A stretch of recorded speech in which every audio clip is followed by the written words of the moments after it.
Hi, my name's Roger, aka Rusty Rog. You may remember me from such videos on the M6 Mark II as how to install the firmware or how to set it up, a quick guide.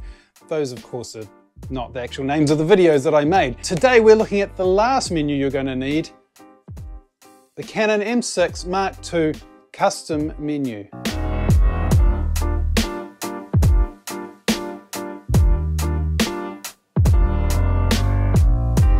So the custom menu is fantastic. It saves me so much time. I don't have to go through all of the different menu items and lists and everything to find exactly what I need when I'm out shooting or taking photos day to day. So I'm going to just run you through how I've set up my custom menu, just to give you an idea of how it can work for you, and also how to add things and take things away from the custom menu. So as you can see on my custom menu, I have multiple tabs. Basically, you can only add so many items to the list before it fills up the screen. So it automatically will generate a new page and continue to add as you go. I tend to set mine up with one page with my go-to for video and the second tab for my go-to for some photography related items. So on the main page, if we go there first, we're looking at obviously the movie recording quality. So if I tap into there, you can see I've got it on 25 frames per second because I'm shooting in PAL. I find that does work best with my lighting and everything, given that I'm in a PAL region. And also that gives me quick access to my high frame rate, turning that on and off as I need it. Below that, I've got my picture style. What am I shooting in? Which one of my custom picture profiles or the built-in picture profiles I need. I mean, if I'm taking photos, I'm shooting in natural. If I'm taking video, it's usually in Cine style. If you're wondering about why I use CineStyle or even how to install it, I've got that video right up here for you. Then below that, I've got quick access to time-lapse. If I'm going to shoot a time-lapse on here, I don't want to be finding it in the menu. You just tap menu, go to time-lapse, and it's right there for you. Below that, sound recording is the next thing. So the recording menu is really just so I can adjust the levels quickly when I'm switching between microphones. If I'm going for the video mic, it's further away from my face. I might need to turn up the gain a little bit. When I'm on my lapel mic, like I am in this video, then I need to lower it a little bit so that it sounds better. Shutter mode and continuous AF, they only really come into play when I'm shooting photos.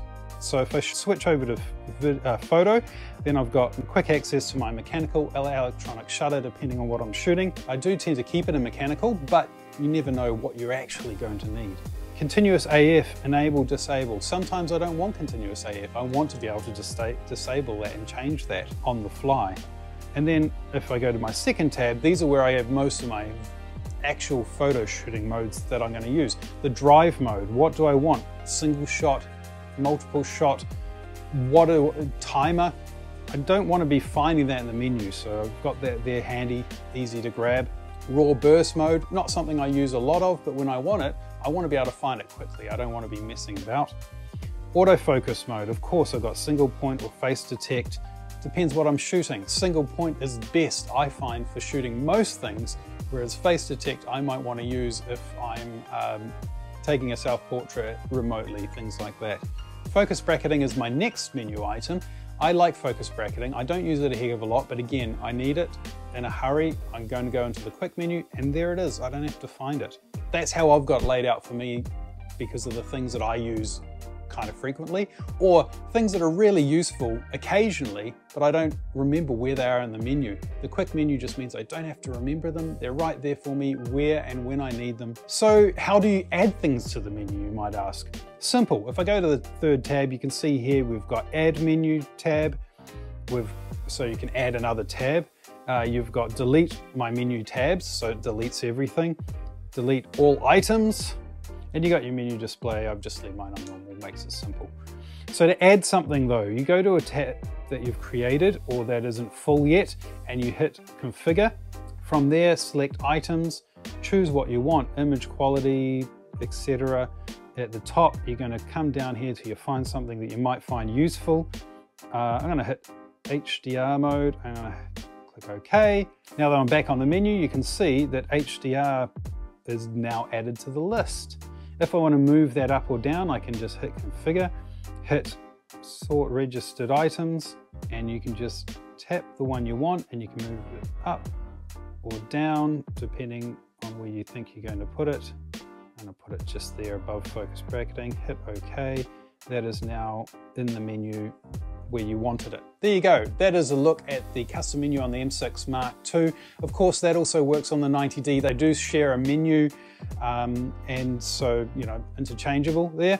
Once you've followed a quick setup guide and you've got your camera all sorted, the next step is to go into this custom menu and set that up with all of the things that you think you're going to need on a day-to-day basis. And you can expand on it as I have, or you can delete things, and it's a custom menu. It's in the name. Anyway, I hope you found this video really useful. If you did, please throw us a like, throw us a comment. I'd love to hear from you. I'd like to know what have you got on your custom menus. Let me know in the comments below. Subscribe if you haven't already, and I guess there's nothing more to say than take care of yourselves, and I'll see you very, very soon in the next video. And you may know me from such menu setup videos as how to set up your video, the menu, the quick guide. This one there. I'll link them up here. What am I doing? Continue. Focus bracketing is the next item menu that I have, because sometimes you do want to, because it's a very useful feature. 3, 2, 1.